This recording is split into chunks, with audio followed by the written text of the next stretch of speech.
Greenland দখলের হুমকি ও ইউরোপের সঙ্গে চলমান উত্তেজনার মধ্যে এবার ভারত মহাসাগরের বিতর্কিত চাগোস দ্বীপপুঞ্জে নজর দিয়েছেন মার্কিন প্রেসিডেন্ট ডোনাল্ড ট্রাম্প।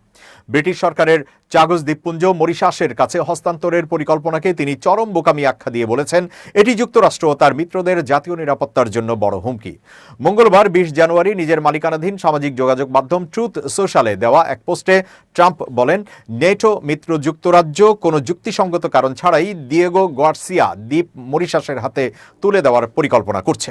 গ্রিনল্যান্ড দখলের পক্ষে যে যুক্তি তুলে ধরেছিলেন, একই যুক্তি চাগোস দ্বীপপুঞ্জের ক্ষেত্রেও ব্যবহার করেছেন ট্রাম্প। তার দাবি, ব্রিটেনের এই সিদ্ধান্ত দুর্বলতার বহিঃপ্রকাশ, যার সুযোগ নিতে পারে চীন ও রাশিয়ার মতো শক্তিধর রাষ্ট্র। চাগোস দ্বীপপুঞ্জ নিয়ে বিতর্কের সূত্রপাত 1968 সালে মরিশাসের স্বাধীনতার সময় থেকেই। ইতিহাসবিদদের মতে স্বাধীনতার শর্ত হিসেবে মরিশাসকে চাগোস দ্বীপপুঞ্জ ছাড়তে বাধ্য করা হয়। পরবর্তীতে যুক্তরাজ্য গোপনে দিয়েগো গার্সিয়াকে যুক্তরাষ্ট্রের কাছে ইজারা দেয় এবং সেখানে সামরিক ঘাঁটি স্থাপনের জন্য হাজার হাজার স্থানীয় বাসিন্দাকে উচ্ছেদ করা হয়। ব্রেক্সিট পরবর্তী বাস্তবতা ও আফ্রিকান দেশগুলোর ঐক্যবদ্ধ অবস্থানের ফলে সাম্প্রতিক বছরগুলোতে চাগোস দ্বীপপুঞ্জ নিয়ে যুক্তরাজ্যের ওপর আন্তর্জাতিক চাপ বাড়তে থাকে। এরই ধারাবাহিকতায় গত বছরের মে মাসে যুক্তরাজ্য ও মরিশাসের মধ্যে একটি ঐতিহাসিক চুক্তি সই হয়। চুক্তি অনুযায়ী যুক্তরাজ্য চাগোস দ্বীপপুঞ্জের সার্বভৌমত্ব মরিশাসের কাছে হস্তান্তর করবে। তবে সবচেয়ে বড় দ্বীপ দিয়েগো গার্সিয়ায় অবস্থিত যুক্তরাজ্য যুক্তরাষ্ট্রের যৌথ সামরিক ঘাঁটির নিয়ন্ত্রণ আগামী 99 বছর যুক্তরাজ্যের হাতেই থাকবে।